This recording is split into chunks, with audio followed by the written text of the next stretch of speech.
गोविंद भगवान की जय हो। इस तरह से कंस का वध किया। उसके बाद में वसुदेव देवकी और उग्रसेन की मुक्ति कराई, जेल से मुक्त कराया।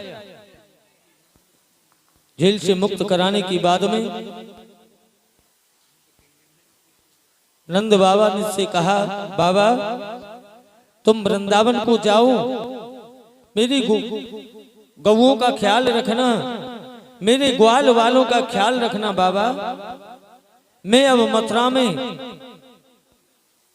अपने मैया बाबा के साथ रहूंगा। नंद बाबा वापस आ गई। उधर भगवान श्याम सुंदर अपनी देव की मैया के पास बैठे हैं, सेवा करते हैं। माता को मोह पाश में आवत समक्ष कृष्ण बोले, मां हम बड़े हतभागी हैं, आपकी कोई सेवा न कर सके। पुत्र 100 वर्ष तक भी यदि अपने माता पिता की सेवा करे तो भी ऋण मुक्त नहीं हो सकता। जिस समय राम जी को वनवास हुआ था ना, कैकेयी मैया के कहने पर, उस समय उन शब्दों का ध्यान करिए जो उन्होंने माता कैकेयी के वनवास के समय लक्ष्मण जी से कही थी। 4 पदार्थ करतलता की प्रिय पितु मात प्राण समुझा की। माता पिता की सेवा से बढ़कर संसार में कोई पुण्य कर्म नहीं है। इसलिए हे लक्ष्मण जी, तुम यहीं रहो और माता पिता की सेवा करना। असजिय जान सुतऊं सिख भाई, करो मातो पितो पद सेवकाई। माता पिता की सेवा सर्वोपरि है। ऐसा बताते कि जब तक माता पिता जीवित हों तब तक किसी तीर्थ में जाने की जरूरत नहीं है। माता पिता की सेवा करो, वही सबसे बड़ा तीर्थ है। जिंदे पिता जब दंगम दंगा, और मरे पिता पहुंचावत गंगा। जिंदे पिता के पास में तो कभी बैठ करके 2 बात नहीं की, कभी अपने हाथ से जल भी नहीं पिलाया। और जब पिता मर जाता है ना, फोटो बनाते हैं, हार चढ़ाते हैं, अस्थियों को गंगा जी में ले जाते हैं। अपने माता पिता की सेवा करो, वही सबसे बड़े शक्ति है, सबसे बड़ी भक्ति है, सबसे बड़ा धर्म है। माँ बाप की सेवा करना ही सबसे बड़ा धर्म है। आज भगवान श्याम सुंदर कहते हैं, नंद बाबा को वृंदावन को भेज दिया। बाबा मैं अब अपने माता पिता के पास रहूंगा, इनकी सेवा करूंगा। मातरम पितरम वृद्धम भार्या स्वाधि सुतम शिशुम, गुरु विप्रम प्रसन्नम च कल्पो अविवृक्षम रत। मनुष्य समर्थ होते हुए भी माता पिता, गुरु ब्राह्मण, पत्नी, पुत्रों की यथावत सेवा पालन परचर्या नहीं करता, वह जीवित मनुष्य भी मृतक के समान है। माँ हमने आपकी कोई सेवा नहीं की, सेवा ही नहीं, कंस के भय से हम आपसे मिलने भी नहीं आए। इस तरह से भगवान श्याम सुंदर अपनी देव की मैया को धीरज बंधाते हैं। उधर वसुदेव देवकी ने कृष्ण का मुंडन संस्कार कराया। उसके बाद में कहा, बेटा तुम शिक्षा ग्रहण करने के लिए जाओ, क्योंकि माता पिता का धर्म है अपनी संतान को शिक्षा ग्रहण कराने का। माता शस्त्रु पिता वैरी, माता शस्त्रु पिता वैरी, येन बालो न पाठित, वो माता शत्रु के समान, पिता बैरी के समान होता है जो अपनी संतान को शिक्षा ग्रहण नहीं कराती। विद्या ददात विनियम विनियाद यात पात्रताम पात्रत्वाद वर्णवा पुण्योति धनाद धर्म ततः सुखम। कृष्ण बलराम को शिक्षित कराना आवश्यक है। अतः सांदीपनी गुरु के पास शिक्षा ग्रहण करने की आज्ञा दी। सांदीपनी गुरु के पास में शिक्षा ग्रहण करने के लिए कृष्ण बलराम को आज्ञा दी। रथ में विराजमान होकर दोनों चलने के लिए तैयार हुए। भगवान श्याम सुंदर गुरु सांदीपनी के पास जा रहे हैं। रास्ते में वन में उन्हें एक रोने की आवाज आई। उन्होंने रथ को रुकवाया, भैया रथ रोको। सारथी ने रथ रोका। रथ से नीचे उतर करके देखा तो एक ब्राह्मण पुत्र पृथ्वी पर लेटा हुआ था और रो रहा था। भगवान श्याम सुंदर बोले, अरे भैया तुम कौन हो, क्या कष्ट है? वो ब्राह्मण पुत्र कहने लगा, भैया मेरा नाम सुदामा है। मैं गुरु सांदीपनी के पास शिक्षा ग्रहण करने के लिए जा रहा था।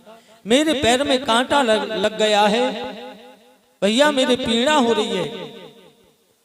भगवान श्याम सुंदर ने कांटा निकाला, उसकी पीड़ा को दूर किया। भैया एक काम करो, हम भी गुरु जी के पास में शिक्षा ग्रहण करने के लिए जा रही, तुम हमारे साथ चलो। अरे भैया आप तो कोई राजकुमार दिखाई पड़ते ही, मैं एक ब्राह्मण पुत्र हूं। अरे भैया आज से तुम हमारे मित्र हो, हमारे साथ चलो। दोनों मिलकर चलने लगी। रथ में बैठ गई। सुदामा जी भी उनके साथ बैठ गई। उधर देखा गुरु जी के पास पहुंचे। चली सुदामा पढ़न को गुरु सांदीपन पास, कांटो लाग्यो पाव में है गई बहुत निराश। गुरु जी के पास पहुंचे ही गुरु जी शिक्षा ग्रहण कराने लगे। एक दिन गुरु जी ने कहा, बेटा सुदामा मैंने कल तुमको जो पाठ सुनाया था उस पाठ को मुझे बताओ। सुदामा जी कहने लगे, गुरुदेव मैं तो उस पाठ को भूल गया। क्या तुम उस पाठ को भूल गए? हाँ गुरुजी। कि तो जाओ तुम जंगल से लकड़ी बीन करके लाना, ये तुम्हारे लिए दंड है। कृष्ण से कहा, कृष्ण हाँ गुरुजी मैंने जो कल तुमको पाठ सुनाया था आज उस पाठ को मुझे बताओ। अब गोविंद विचार करने लगी। भगवान ने विचार किया, मेरा मित्र है सुदामा, अकेला जंगल को जाएगा और मैं यहीं रह जाऊंगा। मेरा मित्र अकेला कैसे जाएगा? भगवान श्याम सुंदर कहने लगे, गुरुजी मैं भी अपने पाठ को भूल गया, मुझे भी याद नहीं है। अच्छा कृष्ण तुम भी पाठ को भूल गई तो जाओ, तुम्हारे लिए भी आज्ञा है, तुम जंगल को जाना और प्रातः काल लकड़ी बीन करके लाना। भगवान श्याम सुंदर चार वेद कंठस्थ मोई, कि चार वेद कंठस्थ मोई, कहूं होई रस भंग, आपनो पाठ भूल के मैं जाऊं सुदामा संग। वैसे तो चारों वेद मुझे याद हैं, लेकिन मैं अपने मित्र को अकेला कैसे जाने दूं। आज सुदामा और कृष्ण गुरु माता के पास आए। गुरु माता से कहा, मां, गुरुजी की आज्ञा है, हम दोनों जंगल को जा रहे हैं लकड़ी लेने के लिए। बेटा ठीक है, तुम जंगल को जा रहे हो, लो ये थोड़े से चना हैं, इन चनाओं को अपने साथ ले जाओ, और बेटा जब तुमको भूख लगे ना, इन चनाओं को खा लेना। उन चनाओं को लेकर चल दिए, जंगल में पहुंचे। जंगल में जाकर भगवान श्याम सुंदर एक पेड़ पर चढ़ गई, और सुदामा नीचे खड़े हैं, और भगवान लकड़ियों को तोड़ते हैं, और सुदामा जी उनको इकट्ठा करते हैं। एक साथ काले काले बादल छा गए, घनघोर घटा घिराई, ठंडी ठंडी हवा चलने लगी, हल्की हल्की वर्षा होने लगी। सुदामा जी कहने लगे, अरे कृष्ण, मेरा शरीर थोड़ा कमजोर है, मुझे सर्दी लग रही है भैया, ये थोड़ी थोड़ी लकड़ियों को लेकर चलते ही, जितनी लकड़ी हमने तोड़ ली है वो बहुत है, तुम मेरे साथ चलो।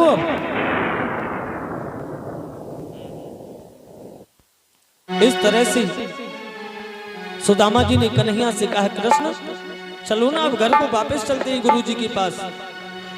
हरि थोड़ हरि काले काले बदरा, सुदामा भैया आए रहे जी।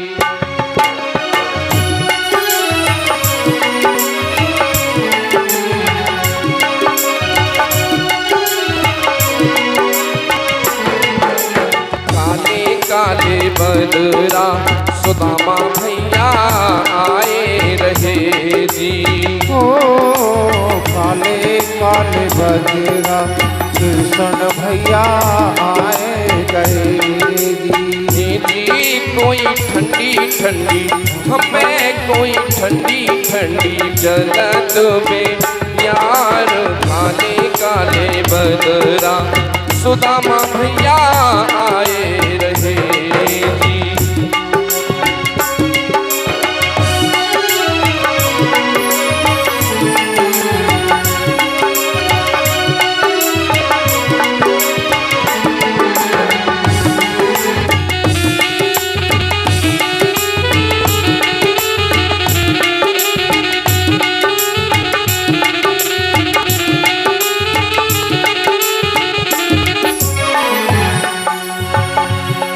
हर थोड़ी थोड़ी लकड़ी सुदामा भैया ले चले जी। ओ थोड़ी थोड़ी लकड़ी मेरे कृष्ण भैया ले चले जी। कोई ले चले हमें, कोई ले चलो गुरु जी के द्वार, काले काले बदरा सुदामा भैया आए रहे जी।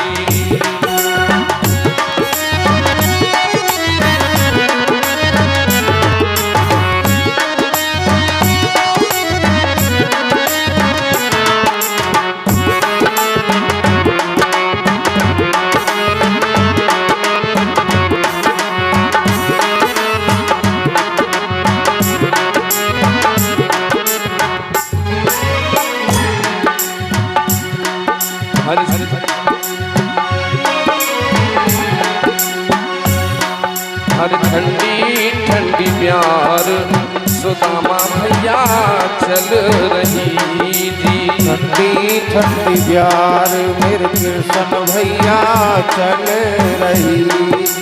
ठंडी ठंडी प्यार सुदामा भैया चली रही जी। ठंडी ठंडी प्यार सुदामा भैया चल रही जी।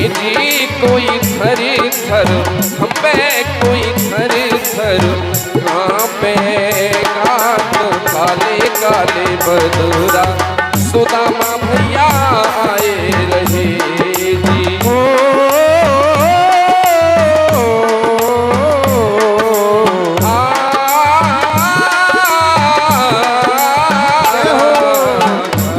काले बदरा सुदामा भैया आए रहे जी।